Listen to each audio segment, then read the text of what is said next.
ঢাকা ইসলামাবাদ ঘনিষ্ঠতা নিয়ে মন্তব্য করে ভারতীয় সেনাপ্রধান জেনারেল উপেন্দ্র ত্রিবেদী বলেছেন, বাংলাদেশ থেকে পাকিস্তান সন্ত্রাস কর্মকাণ্ড করতে পারে।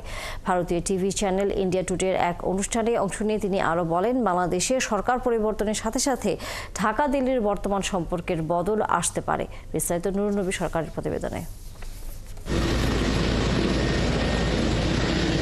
জুলাই আগস্ট হত্যাকাণ্ডে মানবতাবিরোধী অপরাধে অভিযুক্ত শেখ হাসিনার মামলা চলছে ট্রাইব্যুনালে, কিন্তু শেখ হাসিনা 5 আগস্টে পালিয়ে যাবার পর থেকেই ভারতে অবস্থান করছেন। সেখান থেকে দেয়া তাঁর বক্তব্যকে উস্কানিমূলক বলে অভিহিত করেছে অন্তর্বর্তী সরকার। সেজন্য তাকে ফেরাতে ঢাকা অফিসিয়াল চিঠি দিলেও দিল্লি কোনো জবাব দেয়নি। এদিকে 5 আগস্টের পর থেকে চিকিৎসা ইস্যু ছাড়া বাংলাদেশিদের ভিসা দেওয়া বন্ধ রেখেছে ভারত সরকার। এমন প্রেক্ষাপটে ঢাকা নয়াদিল্লির সম্পর্ক নিয়ে দুই দেশের দায়িত্বশীলরা প্রায়ই কথা বলেন। এবার ভারতীয় সেনাপ্রধান জেনারেল উপেন্দ্র দ্বিবেদী বাংলাদেশ সম্পর্কে নতুন বক্তব্য দিয়েছেন। শনিবার ইন্ডিয়া টুডের এক অনুষ্ঠানে বলেছেন, ঢাকা ইসলামাবাদ সম্পর্ক দিল্লির জন্য উদ্বেগের।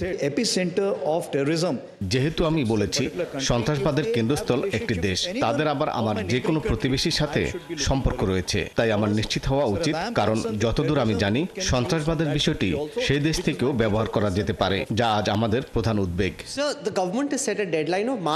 অনুষ্ঠানে এক প্রশ্নের জবাবে ভারতীয় সেনাপ্রধান বলেছেন, বাংলাদেশের সাথে সম্পর্ক পরিবর্তনের জন্য সেখানে সরকার বদল হওয়া পর্যন্ত অপেক্ষা করতে হবে। বাংলাদেশের ভূমিকা সম্পর্কে এখনই সিদ্ধান্ত নেওয়া অনেক তাড়াতাড়ি হয়ে যাবে।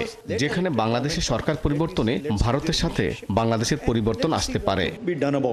উপেন্দ্র দ্বিবেদী আরও বলেছেন, ভারত বাংলাদেশের সেনাবাহিনীর মধ্যে অফিসিয়াল যোগাযোগ আছে।